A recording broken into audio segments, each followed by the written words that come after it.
अध्याय 2 हिंदी समाज के लिए सूचना प्रौद्योगिकी क्यों आवश्यक है।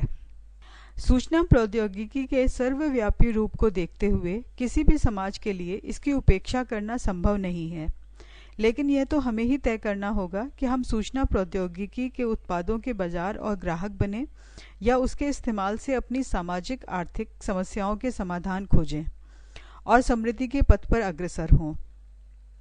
यदि हम यह चाहते हैं कि हम सूचना क्रांति के केवल बाजार उपभोक्ता और ग्राहक ही न बने, उसकी उन्नति में योगदान भी दें, उसकी समृद्धि से लाभ भी उठाएं, तो हमें इससे जुड़ना होगा। यह जुड़ाव कंप्यूटर या सॉफ्टवेयर इंजीनियरों के रूप में तो होगा ही, एक बैंकर, बीमाकर्ता, साहित्यकार, पत्रकार, अधिकारी, वकील, न्यायाधीश, मनोरंजनकर्ता, संगीतकार, कलाकार, किसान, मजदूर, दूध वाला, रिक्शा वाला, चाय वाला। कहने का अभिप्राय है कि हर स्तर, हर पेशे के स्तर पर भी होना होगा।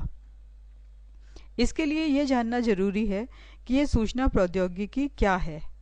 सूचना प्रौद्योगिकी विभिन्न सूचनाओं और जानकारियों को व्यवस्थित रूप से एकत्र, विश्लेषित, स्टोर और शेयर करने का एक तंत्र है।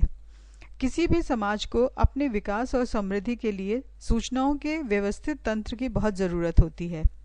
योजनाओं का आधार यही सूचनाएं होती हैं। ये सूचना जितनी सटीक और कम समय में प्राप्त होगी, योजनाओं के सफल होने की संभावना उतनी ही बढ़ जाएगी।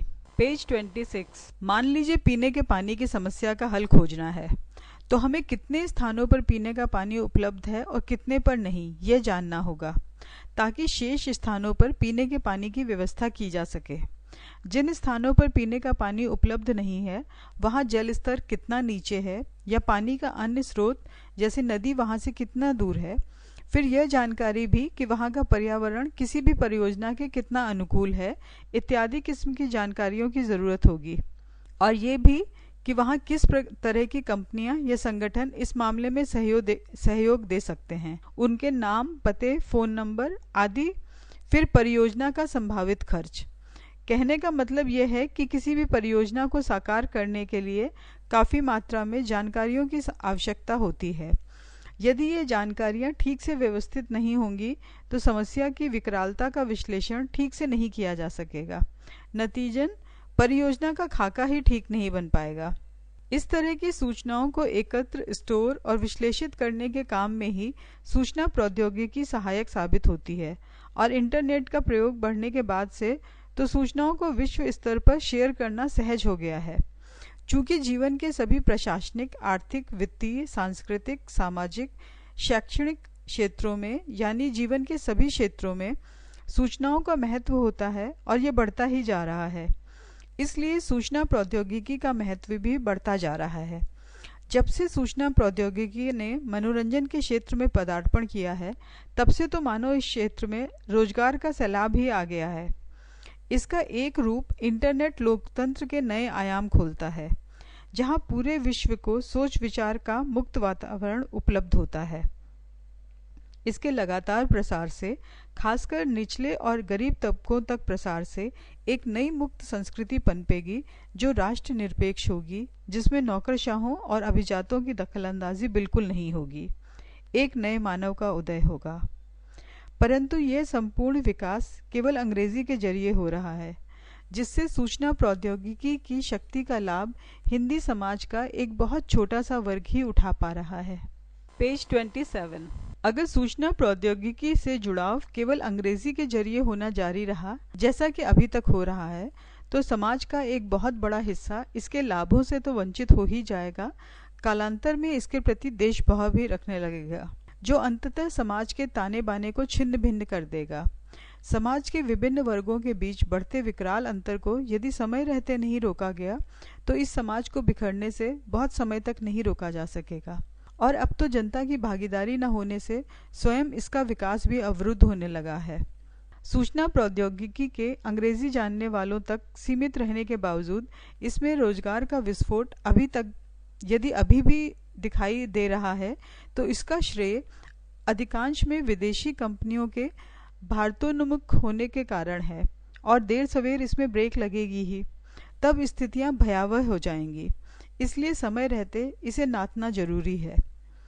इस अंतराल को भरने का काम सूचना प्रौद्योगिकी की मदद से किया जा सकता है।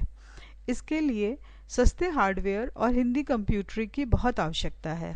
सूचना प्रौद्योगिकी को एक परिघटना के रूप में देखे जाने की आवश्यकता है, जो लगभग हर चीज को, हर संकल्पना को आमूल-चूल बदल रही है। लोकतंत्र को मजबूत करने और उसे आम जनता तक पहुंचाने के लिए इसका इस्तेमाल करना होगा। सरकारी कामों में पारदर्शिता लाने और भ्रष्टाचार पर अंकुश लगाने में इसकी बड़ी महत्वपूर्ण भूमिका हो सकती है, पर इसके लिए समाज को सजग होना पड़ेगा। जहाँ तक हार्डवेयर का मामला है, अब इसकी कीमतों में भारी कमी आ गई है और इसमें अभी भी गिरावट जारी है। हिंदी कंप्यूटरी का प्रयोग डीटीपी की दुकानों या सरकार के हिंदी विभागों तक ही सीमित है। डीटीपी में तो इसका काफ़ी ज़्यादा प्रसार हुआ है। इससे संबंध मीडिया, विज्ञापन और मनोरंजन की दुनिया में भी हिंदी कंप्यूटरी काफ़ी तेज़ी से फैल रही है। सरकारी विभागों में हिंदी कंप्यूटरी का विकास खासा सीमित है, एक तरह से रस्म निभाही तक। पेज 28। विश्वविद्यालयों के हिंदी विभागों की स्थिति का तो जिक्र ही ना करें तो बेहतर होगा। आम जनता की स्थिति भी कमोबेश ऐसी ही है। कंप्यूटर पर हिंदी के विकास की अवरुद्धता को समझने के लिए एक तरफ अंग्रेजी परस्तों द्वारा फैलाए झूठ से बचने की ज़रूरत है, तो दूसरी तरफ हिंदी सॉफ्टवेयर निर्माताओं द्वारा अपने क्षुद्र लाभ के लिए हिंदी सूचना प्रौद्योगिकी के विकास को बाधित करने की कोशिशों का जायजा लेने की भी ज़रूरत है। अंग्रेजी परस्तों ने एक झूठ यह फैलाया कि कंप्यूटर पर हिंदी में काम करना संभव ही नहीं है। जो थोड़ी बहुत चीज़ें संभव हैं भी, उनके चक्कर में पड़कर हम अपने देश को संपन्नता की दौड़ में पिछाड़ देंगे। उनका कहना है कि चूंकि मूल सॉफ्टवेयर अंग्रेजी में बनता है, सारी प्रोग्रामिंग अंग्रेजी में होती है, इसलिए हिंदी में काम करने वाले इस दौड़ में पीछे रह जाएंगे। वे मोटी तनख्वाह वाली नौकरियां हासिल नहीं कर पाएंगे। यह ठीक है कि मूल सॉफ्टवेयर अंग्रेजी में बनते हैं, लेकिन उन्हें हिंदी में भी बनाया जा सकता है, बल्कि कई सॉफ्टवेयर हिंदी में बनने शुरू भी हो गए हैं। चलिए, अगर हम यह भी मान लें कि सॉफ्टवेयर केवल अंग्रेजी में ही बनते हैं, तो क्या हर आदमी सॉफ्टवेयर इंजीनियर बनेगा? अधिकांश लोगों के लिए कंप्यूटर उनके कारोबार या मनोरंजन का एक उपकरण भर है और इसके लिए लोगों को सॉफ्टवेयर निर्माण या प्रोग्रामिंग की कोई ज़रूरत नहीं है।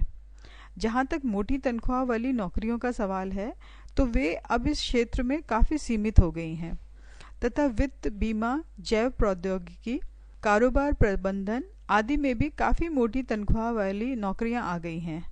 दूसरे, जैसा कि हम अच्छी तरह जानते हैं कि जूता पैर के लिए होता है, पैर जूते के लिए नहीं।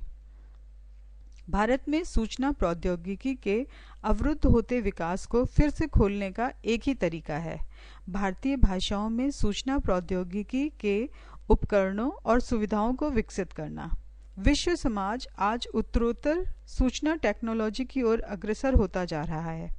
अगर समाज के लोगों को अपनी मातृभाषा में कंप्यूटर से सूचना का आदान प्रदान करना संभव हो सके, तो वे इस सूचना क्रांति में अधिक सक्रिय रूप से भागीदारी कर सकते हैं। पेज 29। भारत के लिए क्रांति केवल इसलिए महत्वपूर्ण नहीं है कि हमारा समाज बहुभाषी है, बल्कि इसलिए भी कि हमारा समाज विभिन्न आर्थिक, सांस्कृतिक और सामाजिक स्तरों में भी बटा है। इसलिए मानव मशीन के बीच संवाद की स्थिति पैदा करने के लिए यह जरूरी है कि उपयुक्त सूचना प्रणाली और बहुभाषा प्रौद्योगिकी के उपकरणों का विकास किया जाए और वे लोगों को किफ़ायती कीमतों पर सुलभ हों। इसके साथ ही हिंदी और अन्य भारतीय भाषाओं में कंप्यूटर उपकरणों के प्रयोग को बढ़ावा देना भी बहुत ज़रूरी है। आज भारत की 100 करोड़ की आबादी का केवल 5% ही अंग्रेजी बोलता या समझता है। आज इसलिए केवल यही छोटा जन समुदाय विश्व में घटित सूचना क्रांति की उपलब्धियों का फायदा उठा रहा है। समाज के बाकी 95% लोगों को भी इस सूचना क्रांति तथा इससे पैदा होने वाली नव विकसित डिजिटल अर्थव्यवस्था में शामिल होने का पूरा अधिकार है। इस कारण से भी भारतीय भाषाओं पर आधारित सूचना प्रणाली और प्रौद्योगिकी विकसित करने की आवश्यकता और भी अधिक महसूस होती है। यहाँ यह जानने की भी ज़रूरत है कि इस विषय में क्या क्या कदम उठाए जा चुके हैं। यह इसलिए भी कि हिंदी भाषियों में अज्ञानता एक ऐसे मूल्य के रूप में प्रतिष्ठापित हो गई है कि वे इस बारे में उपलब्ध सुविधाओं की न तो जानकारी रखते हैं और न ही जानना चाहते हैं। इस दिशा में प्रौद्योगिकी के विकास के लिए सरकार ने पिछले सालों में कई महत्वपूर्ण कदम उठाए हैं। ये कदम सरकारी और निजी दोनों स्तरों पर उठाए गए हैं।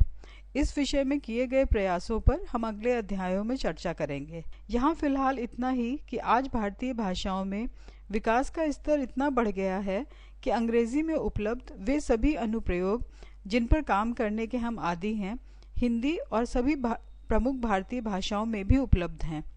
वास्तव में अब न केवल प्रौद्योगिकी के क्षेत्र में बल्कि भारतीय भाषाओं में विषय सामग्री विकसित करने और उनके प्रयोग को व्यापक बनाने की दिशा में भी कार्य करने की बहुत गुंजाइश है, जिससे साधारण से साधारण मनुष्य या उपभोक्ता को भी भारतीय भाषाओं में सूचना प्रणाली सुलभ हो सके। पेज 30।